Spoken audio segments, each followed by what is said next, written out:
Voilà. Merci à chacun, merci d'être présent. Je vais appeler Marien, on va prendre ce temps aussi pour... On a chanté « Laisse-moi te parler de Jésus ». Alors on va parler de Jésus, mais vous savez ce qui est important, c'est pas qu'on vous parle de Jésus, c'est que vous laissiez Jésus vous parler. C'est le plus important. Amen. Merci Seigneur. Seigneur, nous voulons te bénir ce matin pour ce culte, louange et adoration que nous avons voulu te porter, Seigneur, parce que tu en es digne. Que tu rendes nos cœurs attentifs ce matin à ce que tu as mis sur le cœur de notre frère, Seigneur, pour qu'on soit construit, qu'on puisse repartir, Seigneur, avec ta parole dans notre cœur, pour qu'elle puisse produire son effet. À toi la gloire, Seigneur. Amen.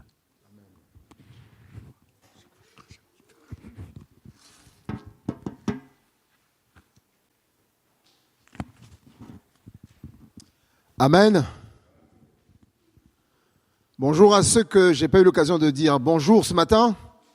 Est-ce qu'il y a de la joie? C'est des petites joies. Hein? Est-ce qu'il y a de la joie ce matin? Hey. Bon, il y a des bébés qui dorment quand même. Il ne faut pas les réveiller. Sinon, leur joie va être une joie totalement débordante. Je bénis Dieu pour ce matin. On a commencé le mois de février, en tout cas les 3 semaines de février, axé sur la. Donc dimanche dernier, on a reçu un message sur la prière. Et on a compris pourquoi Dieu nous demande de veiller et de prier. On avait lu les raisons dans Jean 10:10. On avait dit le diable, le voleur est venu pour faire quoi? Pour voler, égorger, tuer. Et Dieu est venu pour faire quoi? Jésus est venu pour quoi? Pour nous donner la vie, pour que ces brebis que nous sommes, nous puissions être dans l'abondance. Donc, ce n'est pas un jeu. J'avais dit, une église qui ne prie pas, une église qui n'évangélise pas, c'est une église qui a décidé de creuser sa propre tombe et de s'enterrer. Amen. Et merci Seigneur, parce que cette semaine-là, on a passé un très bon temps de prière. Alors, ceux qui ont passé du temps cette semaine à prier, est-ce qu'il y a des mains? Est-ce que le Seigneur vous a parlé? On a eu beaucoup d'images, des gens ont reçu beaucoup d'images. On va le faire dans le culte du 1er mars, où toutes les paroles que Dieu nous a données en tant qu'Église sera affichées ici. On glorifiera le nom du Seigneur par rapport à ça. Dieu ne parle pas au mur, il parle aux hommes que nous sommes. Et il est important que nous revenons au pied du Maître, Jésus, pour savoir la direction dans laquelle il veut conduire chacune de nos vies. Amen. Ce matin, on va continuer dans la prière, sur le sujet de la prière. Le thème principal de ce qu'on traite depuis les 3 semaines, depuis la semaine dernière, c'est « Revenons à la prière ». Donc c'est une invitation. Je n'ai pas dit « Revenez à la prière », j'ai dit « Revenons à la prière ». Nous devons en tant qu'Église revenir à la prière. Amen. Je reviens sur quelques textes que j'ai lus la semaine dernière, dont Ésaïe 56, verset 7, où le Seigneur dit à Ésaïe d'informer le peuple. Le Seigneur dit clairement, je les amènerai sur ma montagne sainte et je les réjouirai dans ma maison de prière. Leurs holocaustes et leurs sacrifices sont agréés sur mon autel, car ma maison sera appelée une maison de prière pour tout le peuple. Amen. Et Jésus va faire la reproche aussi, la même chose, lorsqu'il va chasser les vendeurs dans le temple, en tout cas les trafiquants. Parce qu'il n'y avait pas que des vendeurs. Il y avait toute forme de trafic qui était produit là. Il y avait des changeurs de pièces, il y avait des vendeurs, etc., etc. Et Jésus va dire dans Luc, il entra dans le temple et se mit à chasser ceux qui vendaient ou qui trafiquaient, leur disant, il est écrit, ma maison sera appelée une maison de prière. Mais vous en avez fait une maison ou une caverne de voleurs. Amen. Donc, la fonction principale de la maison de Dieu, que nous sommes individuellement, mais en tant que communauté, c'est une maison de prière, pas autre chose.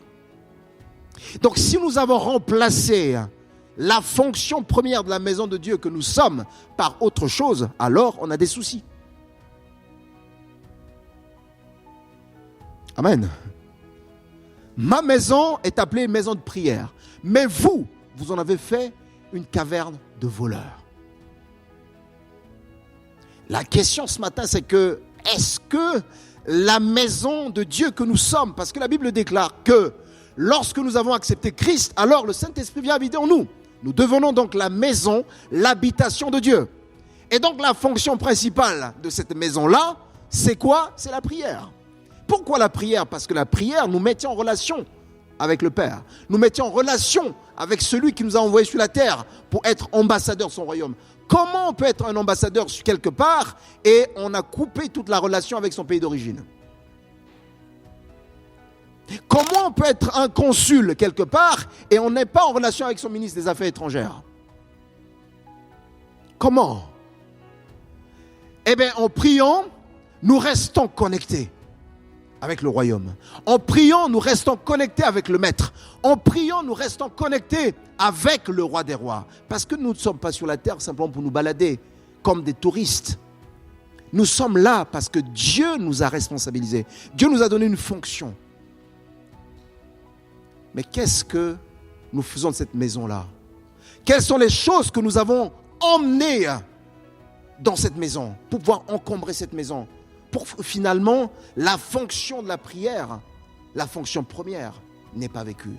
Maintenant, si on amène au niveau de la communauté, parce que nous sommes l'Église, est-ce que la maison de Dieu que nous sommes en tant qu'Église continue à vivre cette fonction-là, ou bien on l'a transformée en caverne de voleurs, où il y a d'autres trafics? C'est ça la question ce matin. Et la Bible est claire, le Seigneur nous encourage ce matin à nous débarrasser de tout ça. Amen. À nous débarrasser de tout ça. Que l'Église soit l'endroit où on prie, on est en sécurité. Et quand on est là, on est au pied du Maître, qui doit régner en Maître dans nos vies et sur toutes choses. Amen.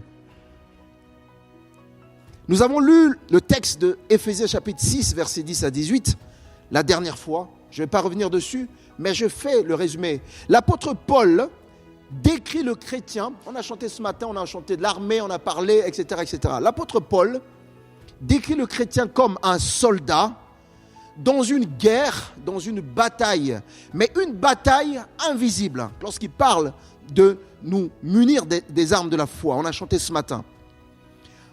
C'est un combat qui n'est pas un combat contre la chair et le sang. C'est pas un combat contre un frère, c'est pas un combat contre une sœur, c'est pas un combat contre une communauté, c'est pas un combat contre une nation, mais c'est un combat contre les esprits, contre les principautés, contre le prince de ce monde des ténèbres. Amen. Bien sûr que nous combattons dans la victoire, mais je vous ai dit la dernière fois, même si on vous donne le résultat du match de football que vous devez pratiquer, on vous dit vous allez gagner 3-0, mais pour que les résultats deviennent effectifs, il va falloir que vous rentriez sur le terrain. Il va falloir que vous transpiriez. Il va falloir peut-être que vous recevez un carton jaune. Ça, c'est possible qu'on vous évacue même avec une civière. Mais à la fin, c'est 3-0. Amen. Et c'est ça notre victoire. Nous combattons dans la victoire. Et ce combat n'est pas un combat contre la chair et le sang, mais contre les forces spirituelles, les forces mauvaises, organisées en hiérarchie. Il parle des dominations, des autorités, des princes des ténèbres, du monde des ténèbres, de l'esprit méchant, face auquel l'apôtre Paul propose l'armure de Dieu. Donc, quand on lit le verset 14 à 17 d'Éphésiens 6, on parle des armes aussi offensives, c'est-à-dire que les armes avec lesquelles on peut attaquer, et les armes aussi défensives. Les armes, lorsqu'on est attaqué, on est aussi capable de nous défendre. Amen. Mais c'est des armes spirituelles. Donc il parle de la vérité, il parle de la justice, il parle de l'évangile, de la foi, du salut, de la parole de Dieu. Et moi, j'ai fait le zoom plutôt sur le verset 18, qui est l'objet en tout cas de notre message, qui est où l'apôtre Paul présente l'élément qui active et maintient toute l'armure en place. La prière. Et j'avais dit la dernière fois que la prière, c'est l'atmosphère, c'est le moyen par lequel le Saint-Esprit rend l'armure efficace. Amen. En fait, la question, c'est que quand on est militaire ou armé, on part avec toutes nos armes. Ok ? Mais il va falloir que ces armes-là puissent tenir. C'est pas du genre, je laisse par exemple la prière à la maison, et quand j'ai un petit problème, je cours à la maison pour chercher la prière pour repartir. Ou l'épée du salut, je l'ai mis au grenier, ah ben tiens, je vais chercher. Non. On a tout sur nous, mais pour qu'il y ait une jonction, pour que ces armes-là tiennent ensemble, il va falloir absolument que la prière soit là pour tenir toutes ces armes ensemble. Et donc, c'est ce qu'on avait un peu parlé la semaine dernière. Ce matin, on va parler, effectivement, puisque c'est la question, comment on ne se bat pas contre les gens visibles. Si je devais me battre contre Franck, je le vois. Je passe 2-3 rangs, je l'attrape. Et peut-être que je suis trop zélé, il va me mettre au sol. Et puis ça va mal finir. On va venir séparer et puis je reprends rendez-vous. Je vais faire de la muscu pour revenir. Mais c'est un combat qui est un combat invisible. Un combat invisible. Donc on est pile poil dans ce qu'on appelle le combat spirituel. Et il y a quelque chose qui est très important. Jésus dit, vous recevez une puissance, le Saint-Esprit sur vous, vous serez mes témoins. Et après Jésus dit, vous chasserez les démons. C'est-à-dire que Jésus était déjà convaincu que nous allons le faire parce qu'on va avoir le Saint-Esprit. Et on doit chasser les démons. On doit prendre autorité sur ceux qui s'appellent autorité de ce monde. Amen. Mais si le chrétien ne prie pas, le chrétien n'est pas connecté au fait, ou le chrétien ignore ce combat-là, parce qu'il y a beaucoup de personnes qui ignorent. Ouais, mais non, Jésus est mort à la croix pour nous, c'est bon, tout va bien. Mais tout ne va pas bien. Parce que nous vivons encore dans ce monde-là. Et ce monde-là, la Bible dit clairement que le diable est le prince de ce monde. Même si Christ l'a défié à la croix, mais il n'est pas encore lié pour l'éternité. Donc les démons existent encore. Le diable existe encore. J'avais dit la semaine dernière, nous ne sommes pas dans l'adoration du diable ni des démons. Mais nous sommes là. Si jamais ils se positionnent de vous, nous on les chasse. La Bible nous demande de veiller et de prier. Donc veiller, on ne peut pas demander à quelqu'un s'il n'y a pas de danger de veiller. Amen. S'il n'y a pas de danger, pourquoi on demandera de veiller? Si on demande de veiller, parce qu'il y a danger. De rester sur tes gardes. Amen. Donc ce matin, on parle du combat spirituel. Alors la définition, c'est quoi le combat spirituel? À la lumière du texte d'Éphésiens 6 que nous venons de lire, et surtout la semaine dernière, le combat spirituel est une lutte réelle entre le royaume de Dieu. Donc si on parle du royaume de Dieu, on parle de la lumière, on parle de la vérité, on parle de la vie en abondance dont on parle. Et le royaume des ténèbres, où règne le mensonge, le péché, la mort, etc. Donc c'est un combat entre deux royaumes. Mais la bonne nouvelle, c'est que nous appartenons à un royaume qui est un royaume qui est déjà vainqueur. Amen. C'est une guerre invisible. Les ennemis ne sont pas visibles physiquement, mais leur effet le sent. Ok? On ne voit pas les ennemis, mais on voit leur effet. Amen. C'est quoi leurs effets? Je pense que c'est Narcy qui a dit tout à l'heure, il a parlé de l'oppression. Nous avons les tentations, nous avons tout ce qui est doute, l'oppression, les influences culturelles, les divisions, les querelles, etc. C'est ça les effets de ce combat-là. Moi, j'enseigne à l'université une matière qui s'appelle analyse de l'information, résolution des problèmes. Ce que j'apprends à mes étudiants, c'est que généralement, on s'attarde sur les effets. Ok? On voit l'effet de quelque chose, on va s'attarder dessus. Oh, mais c'est ça le problème. Non, ce n'est pas le problème. Nous, on va chercher la cause racine. Donc, on va utiliser des outils. On va aller chercher la cause racine parce qu'on sait que si on résout la racine, alors les effets vont s'évaporer, vont disparaître. Amen. Une bataille, le combat spirituel, c'est une bataille que nous ne gagnons pas par nos propres forces, mais par la puissance de Dieu. Nous ne gagnons pas par nos propres forces, mais par la puissance de Dieu. Parce que la Bible nous dit dans Colossiens chapitre 2, verset 15, « Il a ainsi dépouillé les dominations et les autorités et les a publiquement livrées en spectacle, en triomphant d'elles par quoi? Par la croix. » Amen. Et c'est pour ça que l'apôtre Paul va dire dans Éphésiens 6, 12, qu'on vient de lire, « Car nous n'avons pas à lutter contre la chair et contre le sang, mais contre les dominations, contre les autorités, contre les princes de ce monde des ténèbres, contre les esprits méchants dans les lieux célestes. » Cette hiérarchie de force du mal que présente l'apôtre Paul ici, Satan est incontestablement à la tête de cette gang-là, de cette bande, pardon. Satan est le chef d'équipe de tout ça, ces dominations. C'est lui le patron.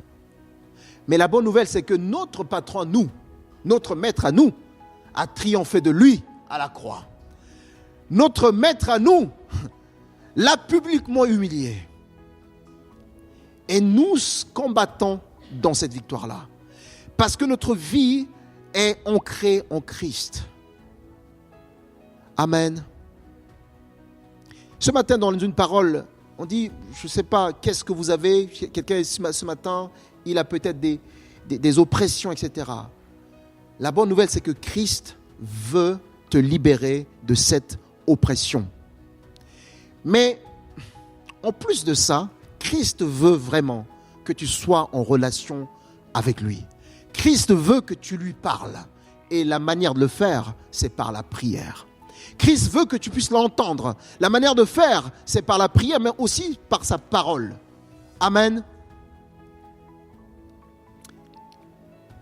La Bible présente plusieurs formes de combat spirituel. J'en ai noté 6. Aujourd'hui, on va parler juste d'un seul. D'un seul. Et dans les jours à venir, le Seigneur permet, on abordera les autres points. La Bible distingue effectivement plusieurs formes de lutte spirituelle. Alors, ces luttes ne sont pas toujours séparées. Parfois, c'est des luttes qui sont imbriquées. Ils vont parfois souvent ensemble ou parfois individuellement. Et ce matin, j'aimerais simplement parler de la première forme qui est le combat contre les forces démoniaques organisées. Dont Éphésiens 6:12 nous dit. Le combat contre les forces démoniaques. Et là, on va aborder des petits points par rapport à cela. C'est sérieux, cette question-là. Mais la conclusion va être une conclusion heureuse. Amen. Ici, les types qui ont été présentés, c'est quoi? Les forces démoniaques. Ce sont les principautés, les puissances, les dominateurs des ténèbres, l'esprit méchant dans les lieux célestes. Ce sont les types dont l'apôtre Paul a clairement insisté. C'est une réalité. Il y a des gens qui ne croient pas en Dieu, mais qui vivent ces choses-là. Que vous croyez ou vous ne croyez pas, vous êtes soumis à la même chose. Mais la différence entre celui qui croit, il comprendra comment triompher de ces choses-là, parce qu'il y a le Saint-Esprit. Amen. Donc je pense que la bonne nouvelle, c'est de croire, pour qu'on puisse être équipé aussi de la même manière. Amen. Comment est-ce que ce combat contre les forces démoniaques, comment cela se manifeste? Il y a plusieurs types de manifestations. Je vais commencer par le premier, qui est l'attaque directe. Et là, on ne parle pas de la possession, on ne parle pas que voilà, la personne est possédée, etc. Non, c'est vraiment l'attaque directe, l'attaque frontale. Où le diable, où les démons t'attaquent. Il y a des gens qui ont fait l'expérience parfois des oppressions terribles. Où ils ont l'impression qu'ils sont étouffés. Je discutais avec un ami, il se reconnaîtra, qui me dit, un jour il prenait sa voiture et il roulait et en même temps quelque chose lui faisait lever les mains comme ça, en pleine circulation, pour qu'il fasse l'accident. Mais le Seigneur l'a protégé. Amen. Bien aimé, c'est des choses quand on ne vit pas, on ne peut pas les ignorer. C'est des choses qui existent. Mais la bonne nouvelle, c'est que nous avons les armes pour surmonter toutes ces choses-là. Cette manifestation implique une confrontation frontale ou une intervention surnaturelle visible du diable ou de ses démons. Souvent pour détruire, objectif numéro 1 de Jean 10:10, détruire. Ou pour tester, ou pour détourner directement un croyant, détacher un croyant de Christ et de son objectif. La Bible nous présente plusieurs exemples. J'ai voulu commencer par celui de Jésus, parce que sinon on va dire, ouais, mais normalement, si on est chrétien, non. Jésus, fils de Dieu, qui n'avait pas péché, jamais péché, qui vient sur la terre, qui sort des eaux de baptême, qui jeûne 40 jours et 40 nuits. Donc l'environnement, vous imaginez, c'était aseptisé spirituellement.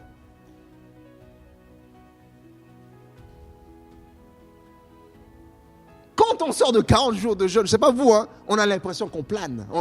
On est au-dessus de tout ça, spirituellement.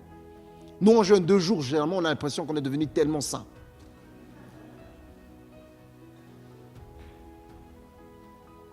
Jésus, 40 jours. Et le diable est venu. Hein. Je ne vais pas vous dire amen. Je ne demande pas de dire amen à ça. Le diable est venu. La tentation de Jésus dans le désert, Matthieu chapitre 4, versets 1 à 11, Luc 4, 1, 13. Satan attaque Jésus. Et il va appuyer sur des choses personnelles, des choses réelles, sur des besoins réels de Jésus. Il sait qu'après 40 jours, tu as faim. Oui ou non? Même pas 40 jours, hein? Même quand tu ne jeûnes pas, de matin à midi, tu as faim. Et le diable vient, il voit Jésus qui tient la pierre, il dit, si tu es le Fils de Dieu, commande cette pierre pour que ça devienne du pain, pour que tu manges. Besoin spécifique. Ce n'est pas un besoin inventé. La faim. Deuxième élément d'attaque, il va attaquer Jésus sur l'identité de Jésus. Il va frotter l'ego de Jésus. Il va titiller l'orgueil de Jésus. Il va dire quoi? Il va dire, si tu es vraiment le Fils de Dieu, saute de ce temple-là et tombe par terre. Car il est écrit, il enverra ses anges pour te garder. Il attaque l'identité. Il sait très bien que Jésus est le Fils de Dieu. À la place de Jésus, honnêtement, on allait faire quoi? Sans parachute, on allait sauter. Pour lui montrer qu'on est vraiment le Fils de Dieu. Mais Jésus a dit non. C'est trop petit, je ne le ferai pas. Jésus a dit, il est écrit que je ne tenterai pas, mon Dieu. Il ne s'arrête pas là. Il va aller encore pour pousser Jésus à la compromission. Il dit, écoute, tu vois tout ce royaume-là, tout ça, tu te prosternes devant moi, ça prend 2 secondes. Je te les file. Tous les 3 points là que je viens de citer, que Jésus a été, le diable s'est servi, c'est la réalité de nos vies à tous. On a des besoins réels, ok? On a besoin d'argent, on a besoin de travail, on a besoin de nous marier, on a besoin de faire des grands projets, on a besoin de construire, on a besoin de réparer la voiture, on a besoin de quoi? De l'honneur. On a besoin de tout ça. Le diable n'est pas omniscient, mais il sait parce qu'il nous entend. Il n'est pas omniscient, mais il nous entend. Quand on parle des choses, il entend aussi comme tout le monde. Et donc, il saute dessus. Mais Jésus n'a pas succombé à cela. La question aujourd'hui, c'est que il y a des choses qui te manquent. Tu as peut-être faim de quelque chose. Et ça résonne tellement fort que l'ennemi entend. Et il va jouer dessus. Pour te pousser à bout, pour que tu capitules. Mais Jésus a résisté. Jésus a résisté par la prière. Jésus dit, il est écrit à chaque fois. Il est écrit. Il est écrit. Il est écrit. Jésus disait, il est écrit parce que Jésus priait. Jésus a prié et parce qu'il était en relation avec son Père, il se souvenait de ce que la parole de Dieu, parce que la parole de Dieu était imprimée dans son cœur. Amen. L'attaque directe est rejetée par la vérité scripturaire. L'attaque directe de l'ennemi a été rejetée par la vérité scripturaire, c'est-à-dire que les Écritures. Parce que Jésus connaissait les Écritures. Parce que Jésus était en relation avec son Père. La question, c'est que tu ne veux pas prier? Tu ne veux pas lire la Bible? Au fait, tu sers qui, au fait? Comment est-ce que tu veux grandir? Tu ne peux pas grandir simplement en suivant les exemples parce qu'on voit ça fait comme ça là-bas, donc il faut y aller. Non, le Seigneur veut que toi, de manière individuelle, tu puisses grandir. Avoir une vraie relation avec lui, en priant, en lisant sa parole.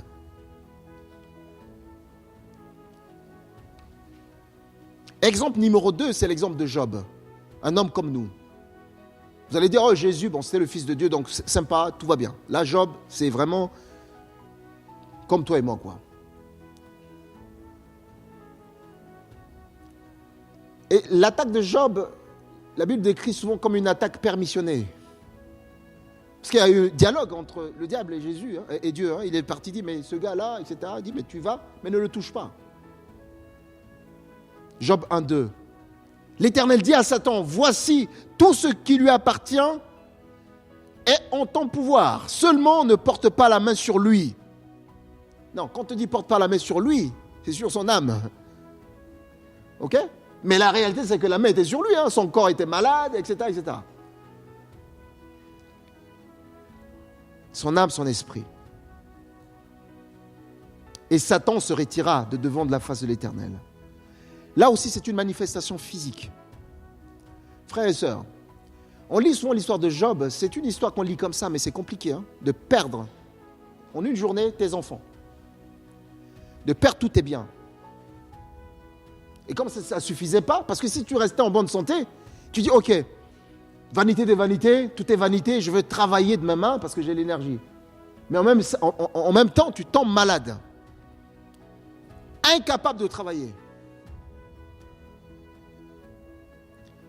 Quand on lit ce texte, souvent, les gens, ils sont là en train de condamner la femme de Job. Oui, c'est une mauvaise femme. Elle a dit à son mari, mais maudit Dieu. Écoutez, mettez-vous à la place de Madame Job.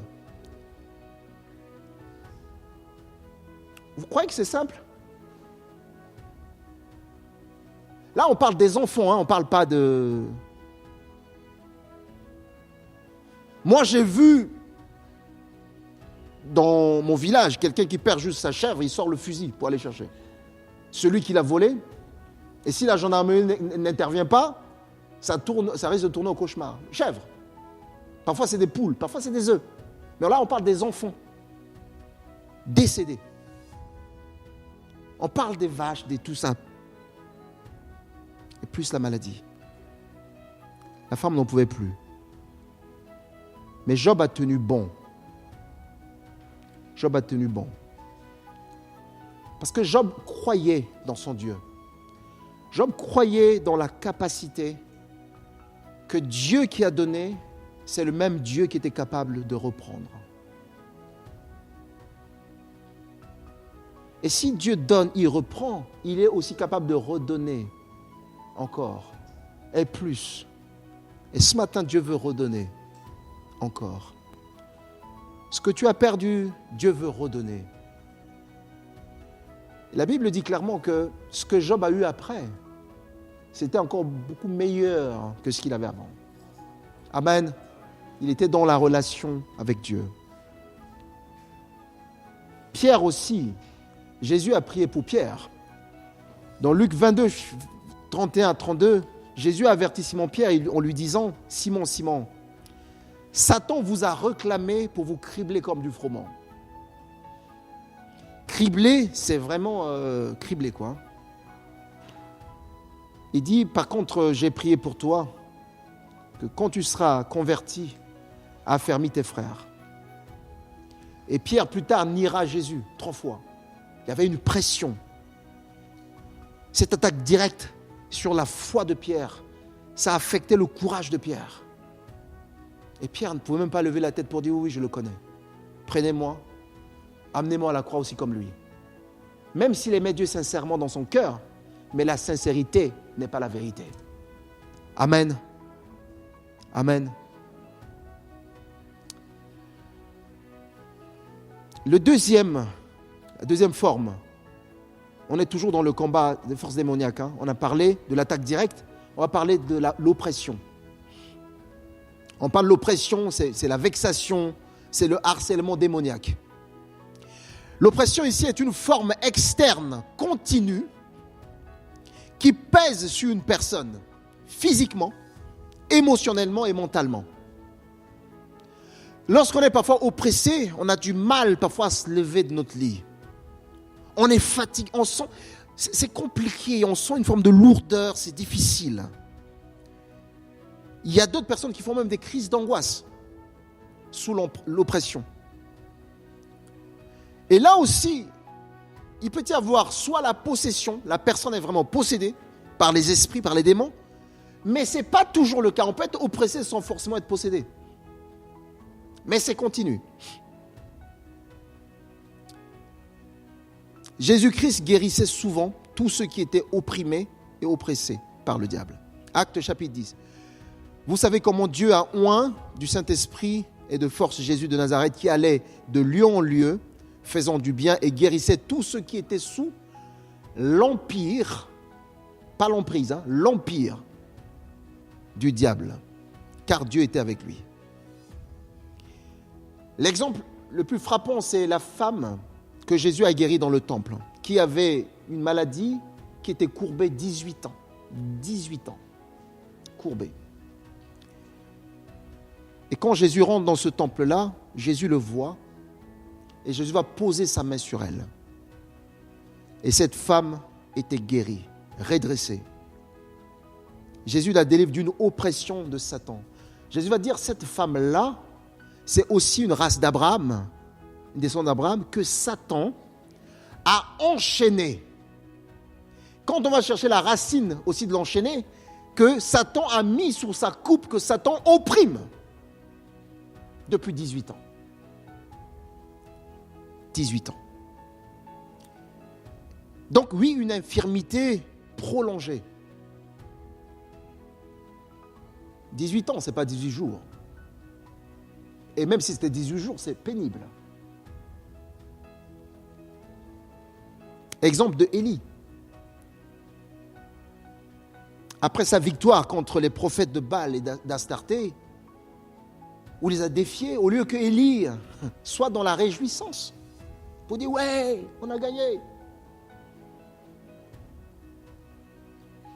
Au lieu d'être dans la joie, Élie est tombé dans une forme d'oppression.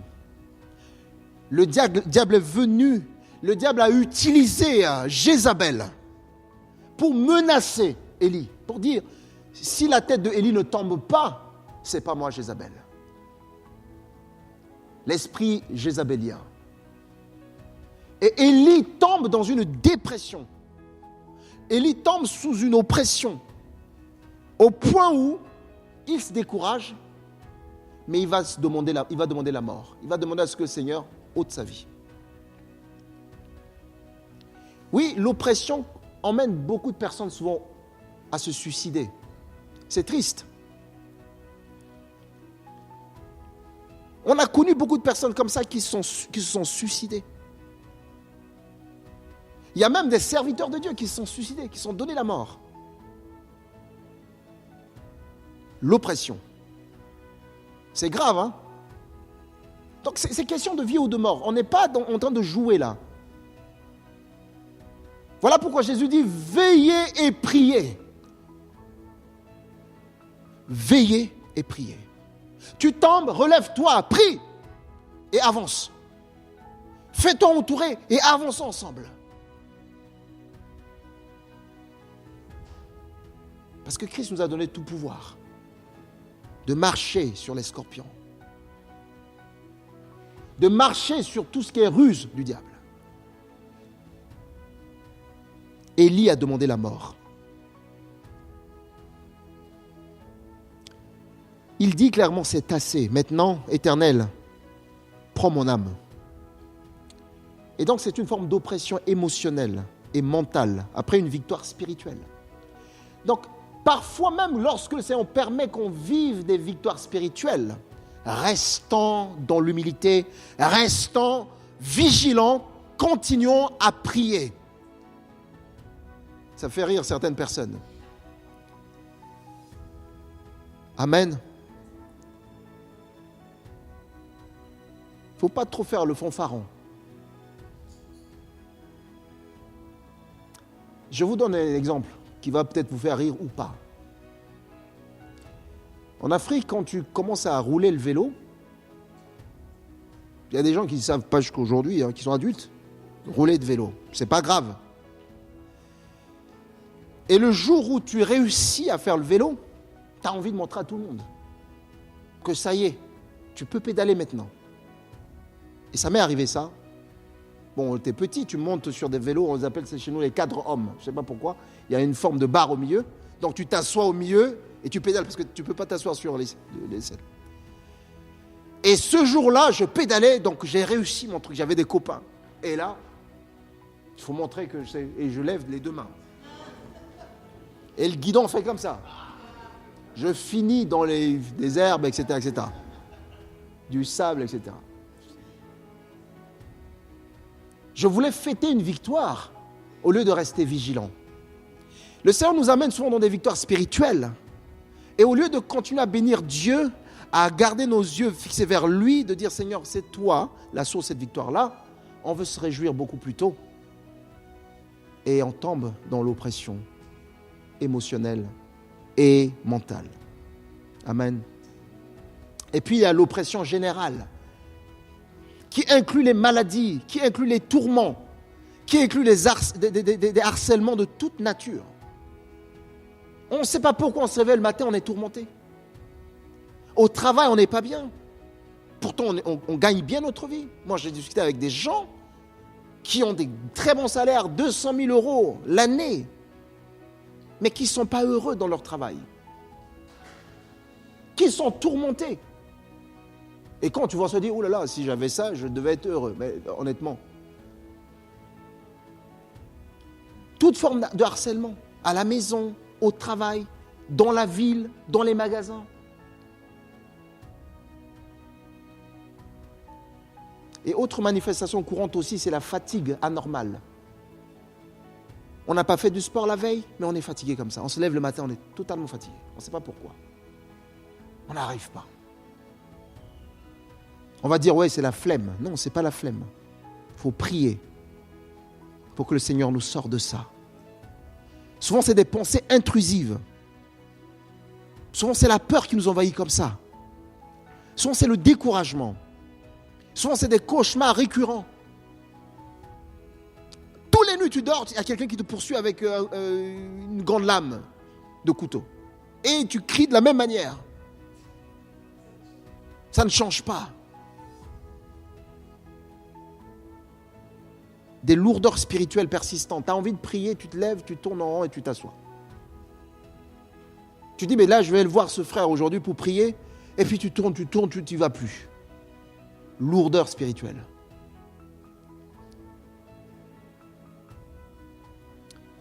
D'autres formes d'attaque démoniaque, c'est la tentation, les tentations puissantes. Le diable tente pour faire pécher. C'est ça l'objectif. Pécher, je rappelle que c'est passer à côté de sa cible, louper l'objectif. Et donc le diable ne veut pas qu'on tape dans l'objectif. Donc il te tente pour te faire pécher, pour te faire douter, pour compromettre ta relation avec Dieu. Ces tentations sont souvent internes et ciblées sur des faiblesses personnelles. C'est important, en tant qu'enfant de Dieu, d'être conscient de nos faiblesses personnelles et de pouvoir en parler à quelqu'un avec qui on est en relation. C'est ça la question que je pose. Est-ce qu'ici, dans cette église-là, il y a des personnes qui prient ensemble, qui ont une relation où on prie les uns pour les autres? Je bénis Dieu parce que oui, moi personnellement, j'ai quelqu'un avec qui je peux prier ensemble dans cette église. Et c'est quelque chose pour lequel je nous encourage à prier. Amen. L'exemple ici, c'est la tentation d'Adam et Ève. Le serpent ou encore le Satan, tente par le doute. Dieu a-t-il réellement dit ceci?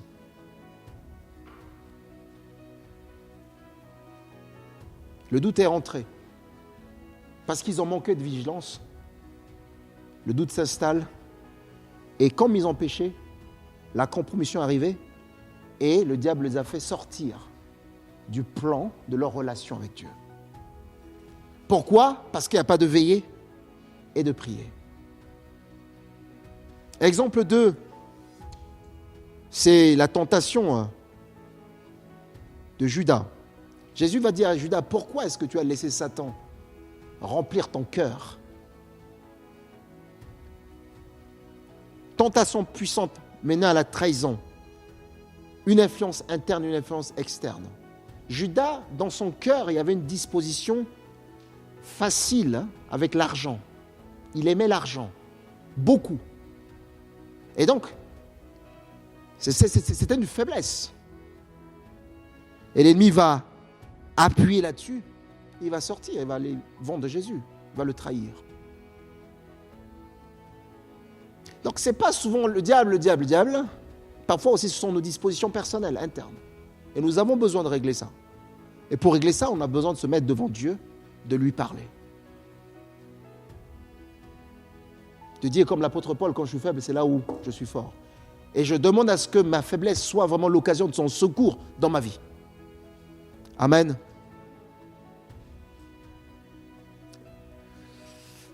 La tentation courante du diable, dans 1 Jean chapitre 2, verset 16, c'est souvent la convoitise de la chair. On convoite et on veut. On veut la voiture de l'autre. On veut le travail de l'autre. On veut la fonction de l'autre. On veut faire comme l'autre. Non, mais restons nous-mêmes. Si Dieu t'a créé toi, 1m79, il sait pourquoi. Si Dieu t'a créé 2m15, il sait pourquoi. Si comme moi, 1m30, 65, 60, on va mettre des centimètres, mais il sait pourquoi. Je ne veux pas vouloir devenir comme qui fait 2 mètres quelque chose. Je n'ai pas besoin d'être comme lui. Il est ce qu'il est, gloire à Dieu. Il faut qu'il y ait du tout dans ce monde. Des grands, des courts, des moins courts. C'est Dieu qui fait, c'est l'artiste. La Bible dit que Dieu, il est le potier par excellence. Donc nous sommes des argiles entre ses mains et il nous donne la forme qu'il veut. Amen.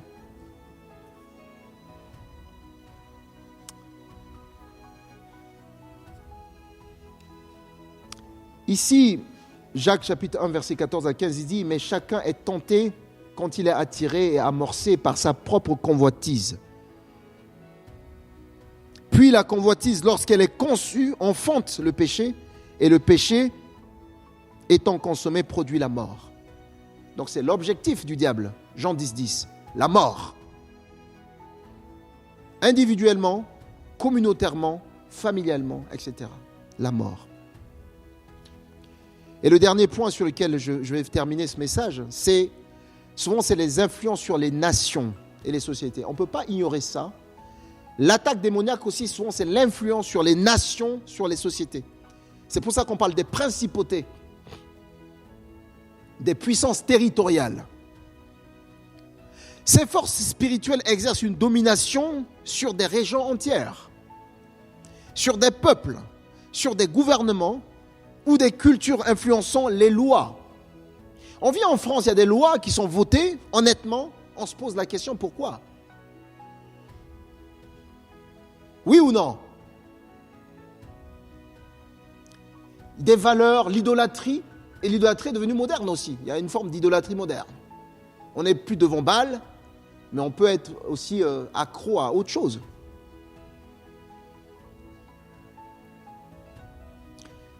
Le principal exemple ici de la domination sur les territoires, on prend l'exemple de Daniel, Daniel 10, versets 12 à 13, où alors que Daniel priait 21 jours, un ange a été retardé, bloqué. par la douane du diable. 21 jours. Daniel attendait la réponse. Il a fallu que l'ange Michel donc, soit dépêché, non seulement pour aider, mais pour libérer le message que Daniel attendait. Donc c'est une influence directe sur l'empire, sur la nation, bloquant même une réponse spirituelle, une réponse divine.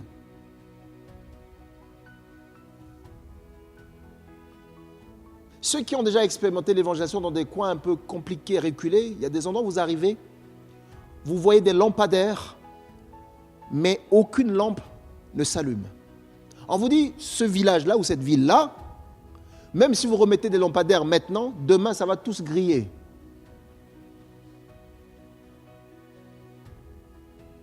Vous voyez des lampadaires, etc., mais il n'y a pas d'ampoule. La nuit, c'est noir. Donc, la société de l'énergie est découragée de remettre des ampoules. On laisse comme ça. Vous dites, mais pourquoi? Elle dit, non, mais vous remettez de matin, ça va tous griller. Parce qu'il y a une domination sur le territoire. Il y a une forme de colonisation. Or, le cœur de Dieu, c'est de faire venir son règne sur la terre. La bonne colonie, c'est la colonie qui dépend du royaume de Dieu. Or, aujourd'hui, le diable, il veut copier Dieu, il veut faire la même chose. Il veut opprimer. Il y a des villes en France où on sent l'oppression, on sent la mainmise de l'ennemi là-dessus. Vous voulez faire des choses, ça ne marche pas. Vous voulez entreprendre des choses, ça ne fonctionne pas. Même parfois des choses spirituelles, ça ne fonctionne pas. Parce qu'on n'a pas compris la cause racine. La cause racine, c'est lui, l'influence sur les nations et les sociétés. Voilà pourquoi Dieu nous demande de prier pour les nations, de prier pour les autorités qu'il a élevées. Donc si on ne prie pas pour les nations, ne soyons pas surpris. Même si on est tout feu, tout flamme, zélé, on peut vivre dans une nation sous la coupe de l'ennemi. Et à partir de ce moment-là, on va s'épuiser. Si Dieu nous demande de faire quelque chose parce qu'il sait pourquoi, prier pour les nations. La question, comme de fois, on prie pour notre nation. Déjà, on prend juste la France. Qui prie régulièrement pour la France? Pas assez de mains. Eh bien, nous devons le faire. Si nous ne prions pas pour la France, alors que nous passons notre temps à critiquer ceux qui gouvernent, nous sommes dans le faux. On peut critiquer matin, midi, soir, ça ne changera rien. Mais si nous prions, eh oui, le Seigneur peut changer les choses. Même les gens qui ne croient pas en Dieu, à un moment donné, ils vont avoir la crainte. Pas parce qu'ils aiment Dieu, mais parce qu'il y a une influence spirituelle dominante qui fait en sorte que l'atmosphère change. Les enfants d'Israël à Babylone, à un moment donné, les prophètes sont venus leur dire « Ah, vous allez rentrer. Non, on ne voulait pas rester, etc. » Dieu était furieux et il a dit « Jérémie va dire à ce peuple-là, ça ne sert à rien de se précipiter. Vous allez terminer les 70 ans. Mais en attendant, mariez-vous, mariez vos enfants, plantez des arbres, mangez des arbres fruitiers, etc. Mais priez pour la ville, parce que votre bonheur dépend du bonheur de la ville. » Amen. Oui, nous devons prier pour que Dieu change notre nation. Si nous voulons être en paix dans ce pays, nous devons prier pour nos autorités. Nous devons prier pour les nations. Satan comme prince de ce monde et Dieu de ce siècle. Jean 14, 30 le dit. On présente Satan comme le Dieu de ce monde, comme le prince de ce monde. Il aveugle les esprits des incrédules et influence les systèmes mondiaux. Éphésiens chapitre 12, 6 verset 12. Combattre contre les principautés, contre les autorités, contre les princes de ce monde des ténèbres. C'est combattre contre l'injustice, combattre les idolâtries, combattre les idéologies. La bonne nouvelle, j'avais dit, la conclusion est heureuse. Ces manifestations ne sont pas là et nous ne devons pas les craindre outre mesure. Pourquoi? 1 Jean chapitre 4 verset 4. Celui qui est en nous est beaucoup plus fort que celui qui est dans le monde.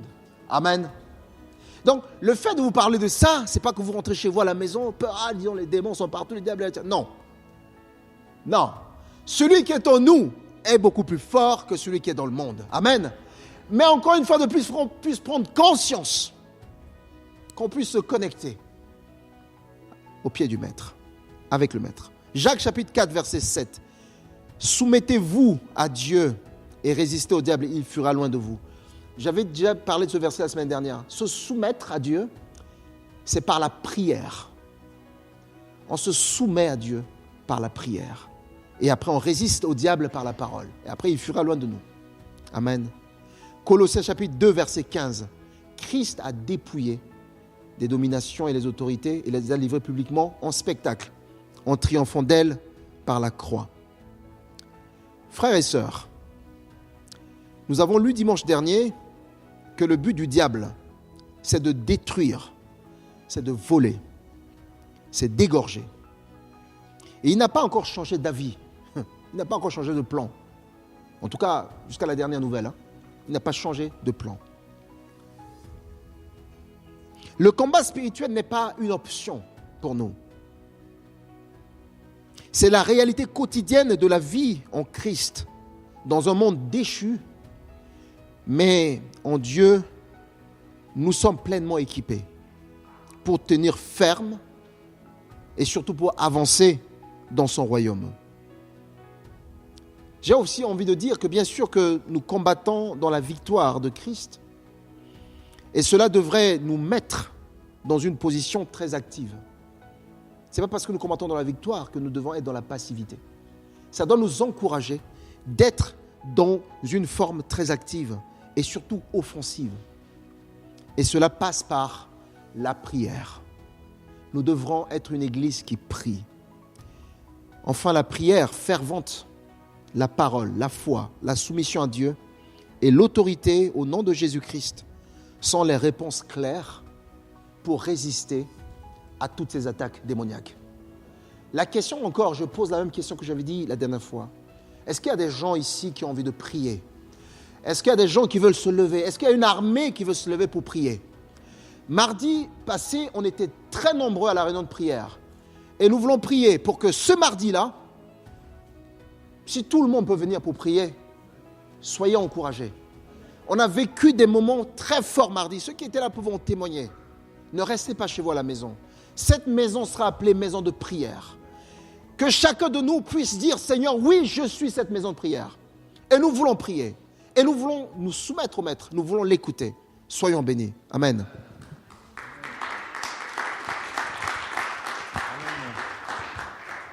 Amen. Ouf. J'aimerais qu'on reprenne ce chant. Nous voulons voir Jésus élevé comme un étendard, non seulement dans ce pays, mais dans ma vie, dans l'Église. Et le couplet de ce chant nous dit « Pas à pas, peu à peu, gagnons du terrain. Pas à pas, allons de l'avant. » Là où tu en es ce matin, tu te dis peut-être « Oh là là, mais c'est génial, mais c'est trop pour moi, je ne vais pas y arriver. » Pas à pas, là où on en est, qu'on puisse avancer. Amen. Notre culte se termine. Les personnes qui doivent partir, sentez-vous libres. Par contre, je redis ce que j'ai dit la semaine dernière.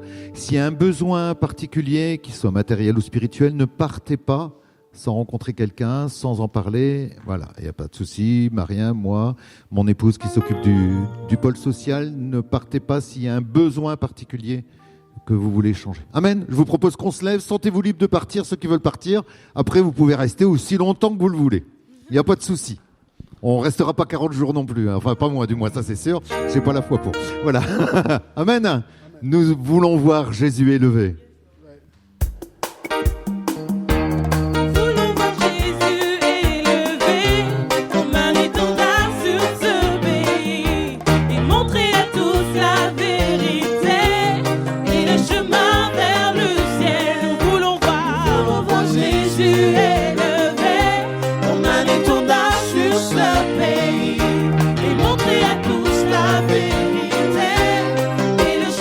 Vers le ciel, nous voulons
Seigneur, nous te bénissons pour ce temps ce matin. Nous voulons rentrer, Seigneur, avec la force que tu nous donnes.